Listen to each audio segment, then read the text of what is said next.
tennis fans, to Tennis Traverse, Exploring the Game, the podcast that delves into the heart of the tennis world. I'm your host, IVJ, and in today's episode, I will be giving recommendations on all things related to the tennis tour. Before we begin, please follow all of my social media, status Instagram and Twitter using @TennisTraverse, status @TennisTraverse. If you're listening on YouTube, comment, like, and subscribe. If you're listening on other streaming platforms, please rate my show. And I do want to mention that I have a newsletter. I've talked about this like a million times now, so it's basically a newsletter that will be sent to your inbox every Sunday at 4 p.m. Eastern Time, and it will basically give a small glance into Monday's episode. So if you're interested in that, including like sometimes I'll put on my predictions of big tournaments and draw like a PDF of it. So if you're interested in getting my full thoughts and everything, please go subscribe to my newsletter. But if not, you guys can just listen to this podcast and that's totally fine. But yeah, and let's get right into today's episode. So before I begin, I do want to say that I'm kind of sick, so pardon me if there is a lot of editing and a lot of stopping because I don't know, my throat has been feeling really weird lately and it just hurts when I swallow, so sorry if there's just a lot of editing, but yeah. So I want to talk about Roland Garros, the aftermath of it, before we dive into today's episode.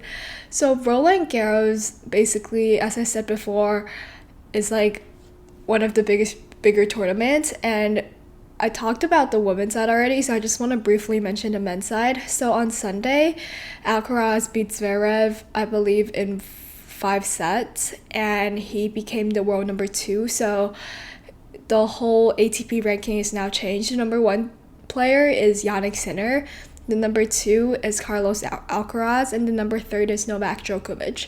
So this is a huge change because Novak was leading a lot at the start of the year. However, with his injuries and just everything in general, I feel like he just haven't been performing this really well this year, so he's been falling off, and I would probably comfortably say that Jannik Sinner and Carlos are performing better than Novak on all levels, and I think that this is a great year for players like them and for just players in general to rise up because a lot of players that have been dominating are kind of falling off. So yeah. Okay, now let's dive into today's episode.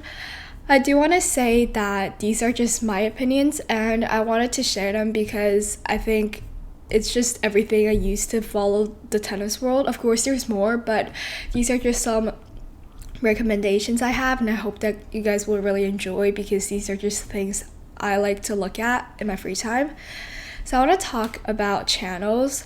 So I get that in the tennis world, the channels are a bit different because a lot of different tournaments have different rights brought from different like TV channels, if that makes any sense.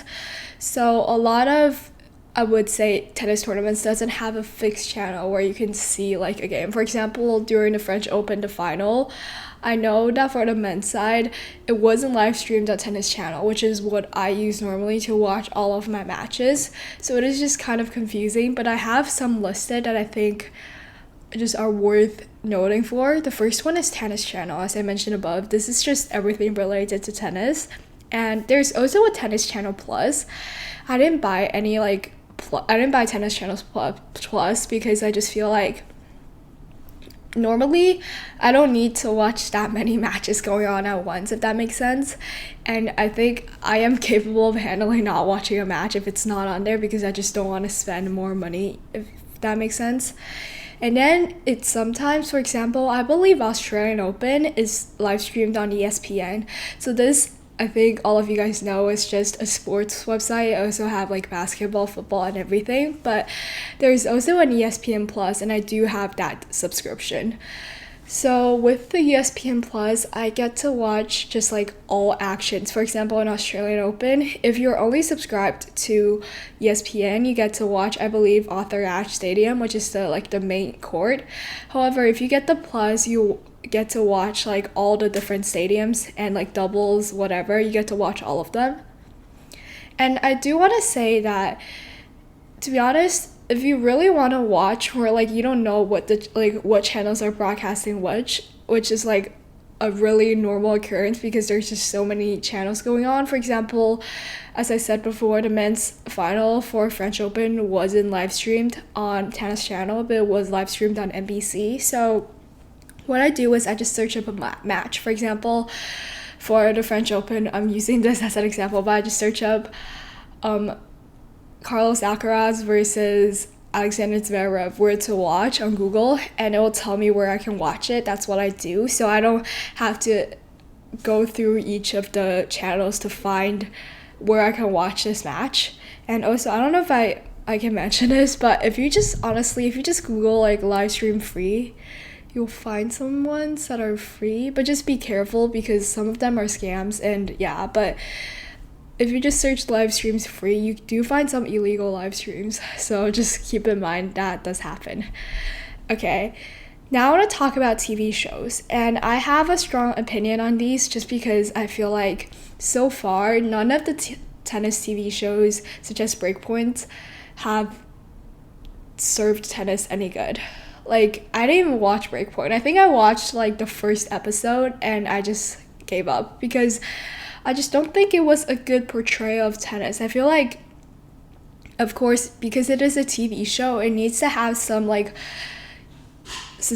not suspension, but like it has to have some sort of conflict to make it entertaining for people who really isn't interested in tennis, right? But because the tennis tour are full of real people, I don't think it's fair to portray someone as a bad person and the other one as a good person, because they're all doing their job and they're literally just playing. So I don't think it's fair to portray someone as a certain characteristic. So, and I just feel like instead of doing that, maybe Netflix should focus on just including highlights of tennis and really showing some great points and just showing how tennis could be played and how entertaining it could be. But the good thing is Breakpoint is discontinued, so we won't be seeing that anymore. But honestly, I really don't have any good TV show recommendations. What I want to say is you guys can just go watch the highlights on YouTube if you guys want to get more into tennis, because I feel like them rather than Netflix shows more, of course, because it's highlights, it shows like the points, like it shows the rallies, whereas Netflix, I feel like, focuses more on creating a conflict, which sometimes during the tennis tour really isn't even there. So I just think you guys should go watch highlights. And now let's talk about some highlight recommendations. Okay, so for the highlights, as I said before, I just use YouTube, and I have the WTA and ATP YouTube channel linked down below. I use them to watch.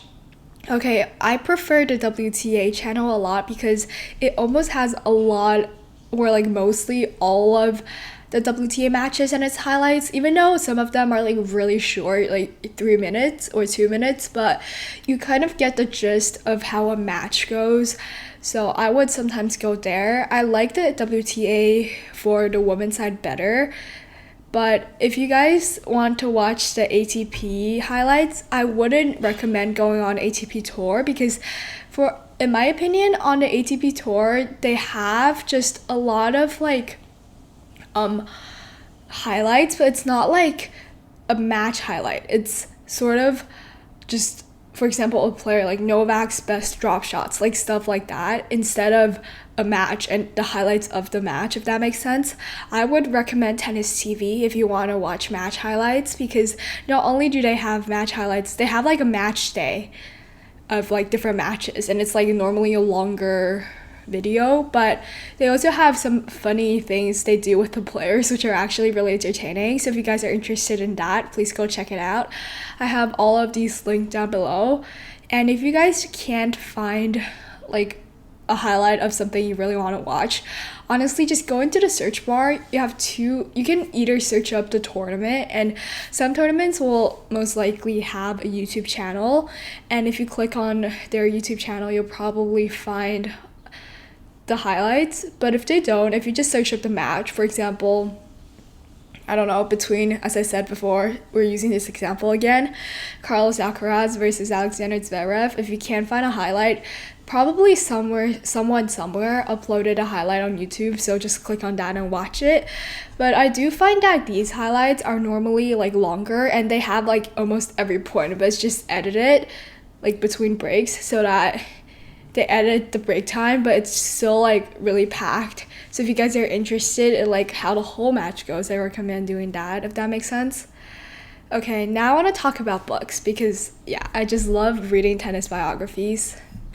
So I probably want to do an episode later in the future about all the tennis biographies I've read and just ranking them and just giving my opinions on all of them. But for now, I just want to mention I have 4 that I think are pretty good. Some of them I've read recently, some of them I've read a long time ago, so I don't have the same memory for all of them, but I do have them linked if you guys are interested. So the first book I have is Naomi Osaka by Ben Rothenberg. I do have an episode on this, so if you guys want to check it out, go to my podcast and just scroll down, and I'll probably leave a link in my description as well, so you guys can just listen to that episode if you're really interested in this. I also have a guest episode with Ben Rothenberg, and he does provide some really interesting insights. So if you guys are interested, go watch that as well. And but I like this book. You guys can get a more specific sort of feel on this book if you guys listen to that episode. But overall, I think it was just a really informative book and I had fun reading it. I think partially the reason why is because how much I love Naomi Osaka. But if you're just interested in her journey, this is definitely a worthy read just because of how informative and how specific it is.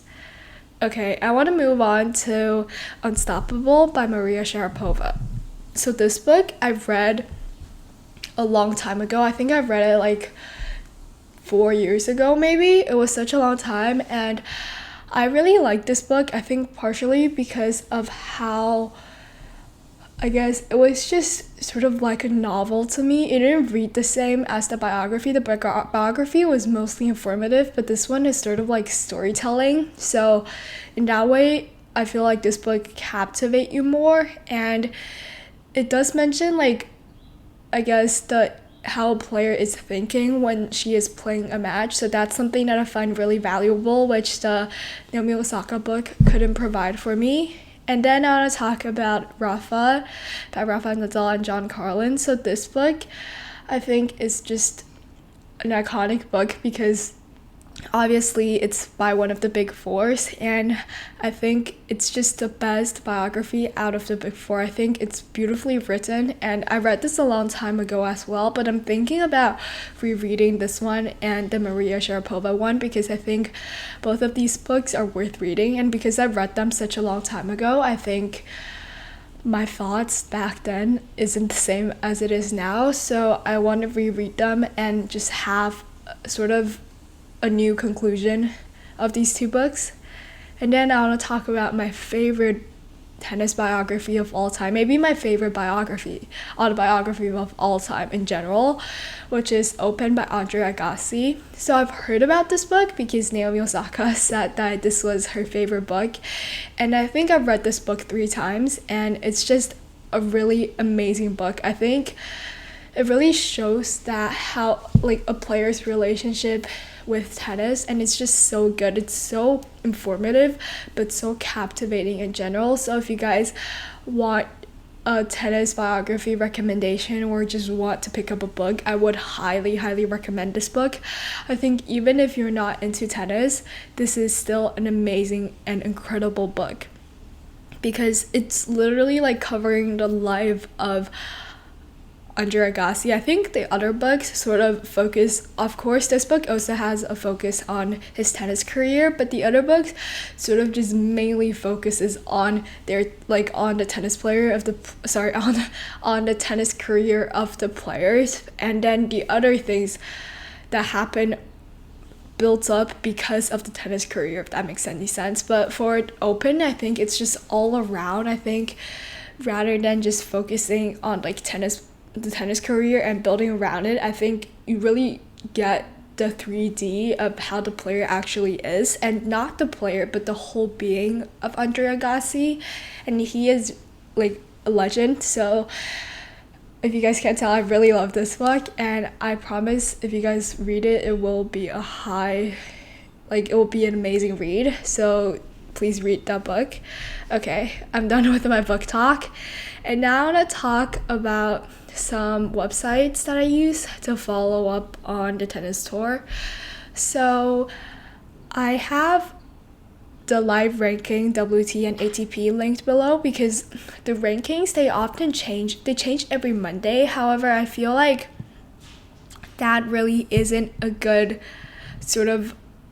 it's sort of late, and I wanted to know what it is immediately after a match is played, and the live ranking does just that. Is sort of update immediately after a player loses or wins a match. So I find that really valuable, and I have both the WTA and ATP linked. It's really specific, but what I do is I just search up my favorite tennis player. For example, let me search up Naomi Osaka. So Naomi Osaka is ranked 113 in the world, and we can see that it says that she lost in the Herto Bosch quarterfinal, so that's what happened recently. So it's just really specific, and I like this ranking much better than the ranking on WTA and ATP's official website. And then I also left a link for the WTA and ATP website, even though I don't really like the websites, but sometimes I find the head-to-head tool really informative. You can just pick another player and make them go against each other. You can see their head-to-head record, and this is also the place where I download big tournament draws for me to do the predictions. So if you guys are, really know tennis, and if you guys want to do that as well, I recommend you guys go on this website and just download the draws. If you guys click on tournaments, I'm pretty sure you'll find the draws on a PDF. Okay, and then I want to talk about another site that I use. This site I get news updates from. Normally I get my tennis news just from, scrolling on Twitter, but this is a website that I sometimes go to. It's called ubitennis.net, and I really like this website because it just have news surrounding tennis and everything. It has on the heading or on the menu, it has Australian Aus Open, latest, ATP, WTA focus, interviews, photo, video. So it's just really specific, and it just has everything surrounded about tennis, which I love. Okay, now I want to talk about podcasts. So as you guys can tell probably by listening to this podcast, that I really love listening to tennis podcasts, and I think it's really informative, and I just love how some of them are structured, because I learn a lot from listening to other people's podcasts as well.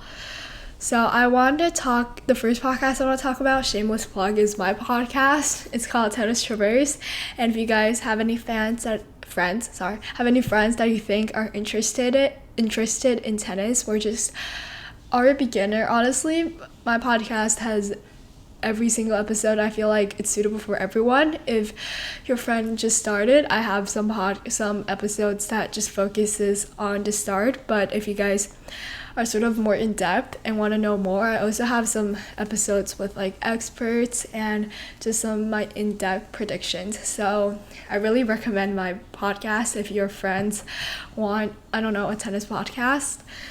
And then I have 3 more that I think are really good. The first one is Tennis Unfiltered. The reason I picked this was because of how unhinged it is. It really gives you, as the name suggests, it's literally unfiltered thoughts. So it has a lot of bold takes, I would say, and sometimes I am sort of stunned by their takes, but if you really think about it, it sort of makes sense and you just love it. And then I have Served with Annie Roddick. I really love this podcast just because Andy Roddick is a tennis player myself, and is a tennis player himself. Sorry guys, I'm kind of sick, I don't even know what I'm talking about, but because he is a tennis player himself, I really value his thoughts, because as I said before, he's on a tour, he's experienced it. So for him to sort of act like a podcaster and talk about the tennis world is really interesting. And I feel like sometimes you can get insider thoughts just because of his experiences. And then I'll talk about Tennis Channel Live podcast. This is just like the official Tennis Channel podcast. So as I said before, Tennis Channel is where I go to watch the majority of the tennis matches. So this is just a podcast version of that, and sometimes I will go in the morning when I'm getting ready, so I get to hear about all the tennis news that happened the night before, or like 3 or 4 days ago, if I need to catch up on tennis news. But that's that. Okay, that's a lot, and I feel like today I don't even know what I'm saying because I'm kind of sick and I just don't feel that well, but I really hope you guys enjoyed. I'm really sad that French Open is over, but I think this is a great episode, and even if, I think I'm not really you guys don't know what I'm talking about today, but I have all these linked, so if you guys want to check it out, just go click on the links and you'll figure everything out. But yeah, that's that, and I'll see you guys next week. Bye.